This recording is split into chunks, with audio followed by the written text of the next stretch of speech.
బిడ్డల పెంపకంలో మనం చేసిన పొరపాట్లు, మనం చేసిన తప్పులు ఈరోజు బూమరాంగ్ అయ్యాయండి. మనల్ని చుట్టుకుంటున్నాయి. ఎంతోమంది వేలు కాదు కొన్ని లక్షల మంది ఈరోజు బాధపడుతున్నారు. ఏది కొడుకు, తండ్రి, కూతురు, తండ్రి ఈ సమస్యలతో. ఇక కోడళ్ళు వగైరా ఉండనే ఉన్నారులెండి. ఎందుకొస్తోంది? ఈ సమస్య ఎందుకొస్తోంది అంటే మనం చూపించిన స్వార్థం అండి. పిల్లాడు మన మీదే ఆధారపడాలి, మన చెప్పు చేతుల్లో ఉండాలి, మనం చెప్పినట్టు వినాలి. భలే మజా ఉంటుంది మనకి. ఆడు మనల్ని పాకెట్ మనీ అడుగుతున్నప్పుడు మజా ఉంటుంది. రూ. 10, రూ. 25 అడిగినప్పుడు బాగానే ఉంటుందండి. ఆ తర్వాత 10,000 అడిగినప్పుడు, 25,000 అడిగినప్పుడు, తప్పనిసరి పరిస్థితి కల్పించినప్పుడు, మన ఆస్తి అంతా అమ్మాల్సిన పరిస్థితి కల్పించినప్పుడు అమ్మేస్తున్నామండి. ఆస్తి అమ్మేస్తున్నాం, జీతం బత్యం పెట్టేస్తున్నాం, ప్రావిడెంట్ ఫండ్ల దగ్గర నుంచి అన్నీ తీసేస్తున్నాం. అక్కడ ఇక్కడ అప్పు తెచ్చి మరీ వాడి చదువుకో, ఇంకొక దానికో బళ్ళకో పెట్టేస్తున్నాం కదా.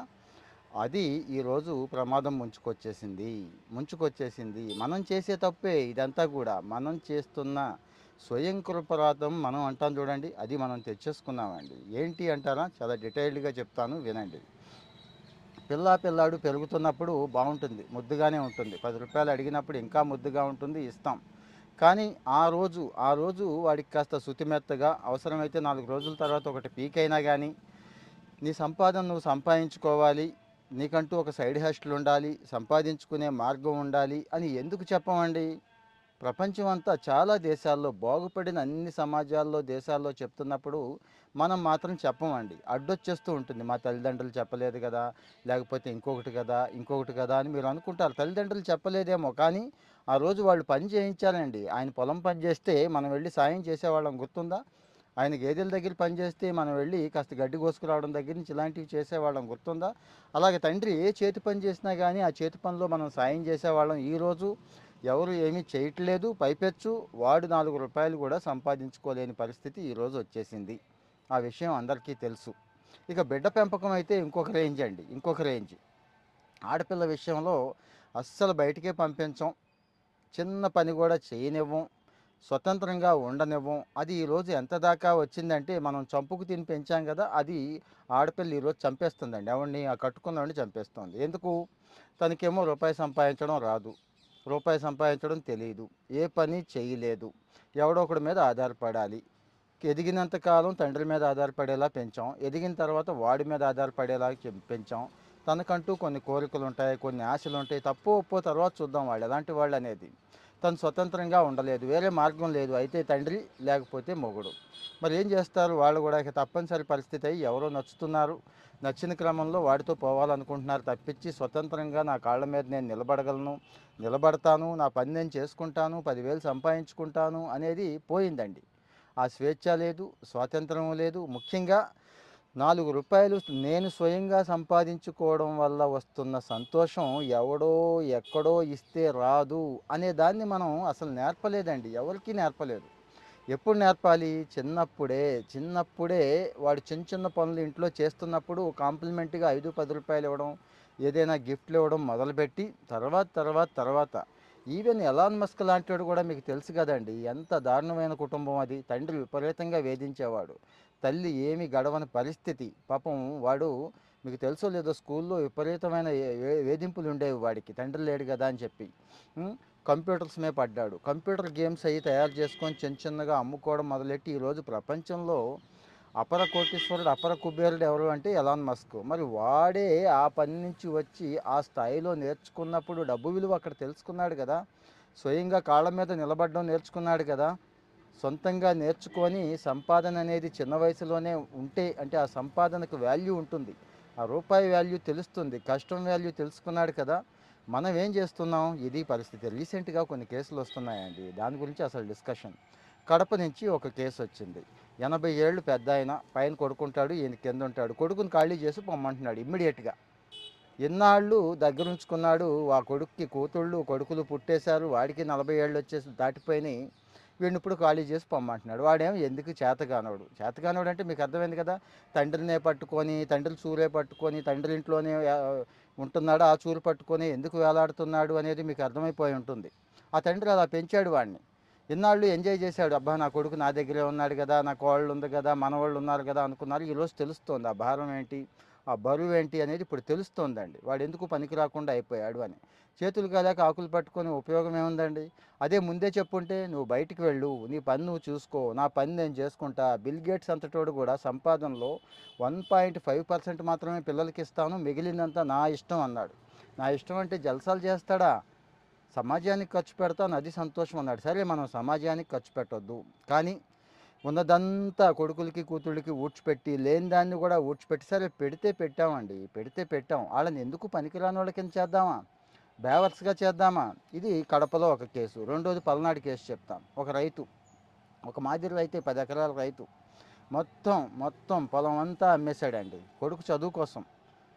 అమెరికా వెళ్ళటం కోసం ఉన్న ఇల్లు కూడా తాకట్టు పెట్టేశాడండి. వాడు అమెరికా వెళ్ళాడు, వాడు ఏదో సెటిల్ అయ్యాడు. ఈరోజు వాడు మాత్రమే ఎంజాయ్ చేస్తున్నాడు. అక్కడే ఒక అమ్మాయిని చూసుకున్నాడు, హాయిగా సెటిల్ అయిపోయాడు. ఇండియా కూడా రావట్లేదు. ఇతనేమో లబో దిబోం అని చెప్పి ఆఫీసుల చుట్టూ తిరుగుతున్నాడు.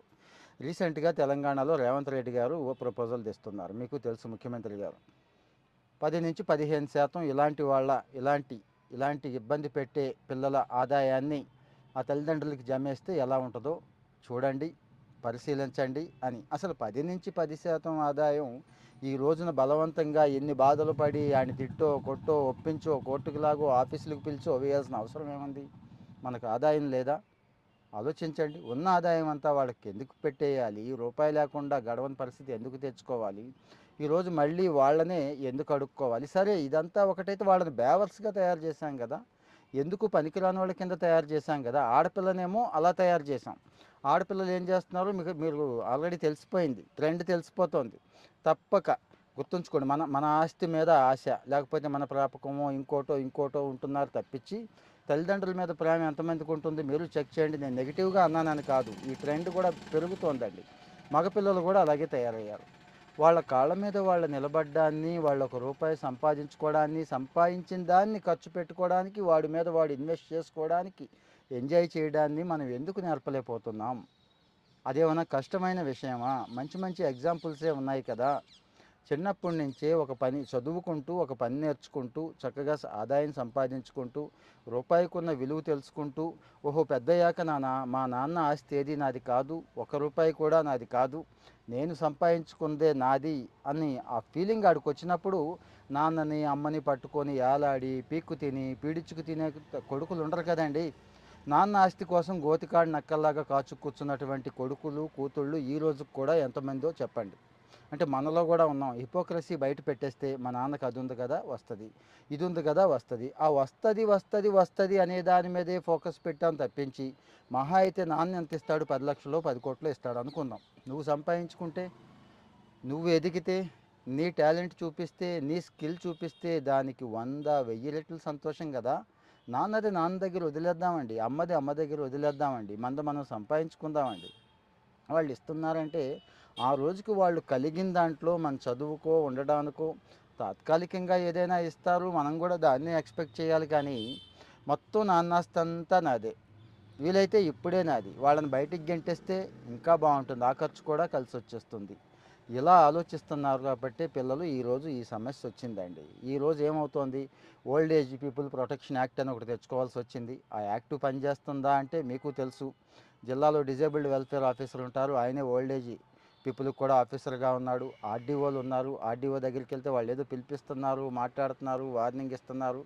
సుప్రీంకోర్టులు తీర్పులు కూడా చెప్పేసినాయి. ఏమని? ఇలాంటి వాళ్ళు ఏదైనా దొరికితే కనుక ఇలాంటి ఆరోపణలు చేస్తే రాసిన ఆస్తులను మళ్ళీ వెనక్కి రాయించండి అని చెప్పి. కానీ ఆస్తులు రాసిన వాళ్ళు ఎంతమంది ఉంటారండి? ఆస్తులు అమ్మేసి క్యాష్ రూపంలో ఖర్చు పెట్టేసిన వాళ్ళే ఎక్కువ మంది ఉంటారు కదా. వాళ్ళ పరిస్థితి ఏంటి? గవర్నమెంట్ ఎంత చేయగలుగుతుంది? మనం కదా తప్పులు చేస్తోంది, పొరపాట్లు చేస్తోంది మనం కదా. ఇక్కడ మనం పొరపాట్లు చేసేసి మన పెంపకాల్లో మనం లోపం చూసేసి చిన్నప్పటి నుంచి వాడికి ఏదైతే చెప్పాలో అది కష్టం, ఆ రోజుకి అది చెప్పడానికి ఇబ్బందిగా ఉంటుంది మనకి. కానీ చెప్పండి, ఒకటికి 10 సార్లు అది చెప్పిస్తే వాడికి నాటుకుపోతుంది. ఎస్, నా కాళ్ళ మీదే నేనే నిలబడాలి, నా సంపాదన నేనే సంపాదించుకోవాలి, నాన్న జస్ట్ సాయం చేస్తాడు, ఒకవేళ నాన్న దగ్గర 10 లక్షలు 10,000 తీసుకున్నా మళ్ళీ ఇచ్చేసేలా ఉండాలి. అది సెల్ఫ్ రెస్పెక్ట్ అంటే. ఆ సెల్ఫ్ రెస్పెక్ట్ ఎక్కడ నేర్పారండి మీరు? నాన్న వెనకాల దాక్కోవడం, అమ్మ వెనకాల దాక్కోవడం, నంగిగా మాట్లాడడం, 4 రూపాయలు కాజేయటం అంటే ఇది ఇలాగా. ఇవే కదా మనం నేర్పాం. దాన్నే ముద్దు, మురిపెం అని రకరకాల పేర్లు చెప్పుకున్నాం. ఈరోజేమో బాధపడుతున్నాం. చాలా దారుణంగా బాధపడుతున్నాం అందరం గూడా. నిన్న రేవంత్ రెడ్డి గారు ఇచ్చిన స్టేట్మెంట్ చూశాక నాకు అనిపించిందండి. అంటే అక్కడ తెలంగాణలో కాదు, 2 తెలుగు రాష్ట్రాల్లోనూ ఈ సమస్య ఉంది. ఈ సమస్య ఎక్కడి దాకా వెళ్ళిపోయిందంటే తల్లిదండ్రులను చంపేసేదాకా వెళ్ళిపోయింది. గెంటేసేవాళ్ళకి ఎలాగో గెంటేస్తున్నారు. ఆడపిల్లలను సరిగ్గా పెంచకపోవడం వల్లే, నేను మళ్ళీ మళ్ళీ గుర్తు చేస్తున్నా, ఆడపిల్ల వాడిని చంపేస్తే తల్లిదండ్రులకి ఏం సంబంధం? బాగానే పెంచాం కదా అని మీరు అంటున్నారండి. ఆడపిల్ల ఆడపిల్ల ఎలా పెరగాలంటే మగపిల్లాడు ఎలా పెరగాలో అలాగే పెరగాలి. తన ఉద్యోగం తనకు ఉండాలి, తన కాళ్ళ మీద తను నిలబడాలి. తనకు నచ్చిన వాళ్ళతో తను మాట్లాడనివ్వండి. తెలుసుకోవాలి కదా, ఏ మగాడు ఎలా ఉంటాడు, ఏ మగాడు ఎలా బిహేవ్ చేస్తాడని. అసలు ఎవడిని కలవనివ్వకుండా, మనం ఎవరితో ఇంటి పక్కోడితో మాట్లాడనివ్వకుండా చేస్తే, ఆ పానీపూరివాడో, బజ్జీవాడో, లేకపోతే బయట గ్యాస్ స్టవ్లు అమ్ముకునే రిపేర్లు చేసుకునేవాడో అలాంటి వాళ్ళు వచ్చి బేబీ పప్పి అది ఇది అని చెప్పి చక్కగా వీళ్ళని వల్ల వేసుకోవడం. వీడికేమో వీడే కనిపిస్తూ ఉంటాడు ఆమెకి, రాముళ్లాగా దేవుళ్లాగా. పోక ఏం చేస్తుంది, వాడు ఈమె కలిసి చేస్తున్న పనులు మనకు తెలుస్తున్నాయి. ఇక మగపిల్లల గురించి ఎంత తక్కువ చెప్పుకుంటే అంత మంచిది. ఇబ్బంది పడుతున్న తల్లిదండ్రులు మీకు తెలుసండి, మీకు తెలుసు, మీ అనుభవంలోనే తెలుసు. నేను అన్న దాంట్లో ఏదైనా పొరపాటు ఉంటే నెగిటివ్గా తీసుకోకండి. ఈ ఈ ఆలోచన ఈ ఆలోచన చెయ్యాలండి. చేయకపోతే కష్టం, రేపటి రోజు ఇంకా మనం తట్టుకోలేము. ఎందుకంటే మనకి లైఫ్ స్పాన్ పెరుగుతోంది. ఈరోజు 70 సంవత్సరాలు బతుకుతున్న వాళ్ళు రేపు ఇంకో 10-15 ఏళ్ళ తర్వాత 80-90లో కూడా బతికే ఉంటారు. ఒక రూపాయి కూడా ఆసరా లేకుండా, మనుషుల ఆసరా లేకుండా, మీ ఫైనాన్సెస్ మీ దగ్గర లేకుండా, మీ సేవింగ్స్ మీ దగ్గర లేకుండా, మీ ఆస్తులు మీ దగ్గర లేకుండా ఎంతని కష్టపడతారు? ఈ కొడుకులు కోడళ్ళు కూతుళ్ళకి ఏమన్నా నొప్పి ఉందా? కాళ్ళు చేతులు లేవా? జ్ఞానం లేదా? చదువు చెప్పించలేదా? ఆలోచించండి. కామెంట్లో మీ ఒపీనియన్ చెప్పండి. ఇలాంటి విషయాలు డిస్కస్ చేస్తూ ఉందామండి. ఎందుకంటే ఇలాంటివి డిస్కస్ చేయాలి. డిస్కస్ చేసి 10 మందితో షేర్ చేసుకుంటే తప్పించి మార్పు వస్తుందా అంటే ఏమో డౌట్గానే ఉంటుంది. ప్రభుత్వాలు ఎన్ని చట్టాలు చేసినా, పోలీసుల దగ్గరికి, ఆఫీసర్ల దగ్గరికి, కోర్టుల చుట్టూ ఎన్నిసార్లు తిరిగినా కానీ మనం సరి చేసుకోవాల్సినవి కొన్ని ఉన్నాయి. సరి చేసుకుందాం. Thank you.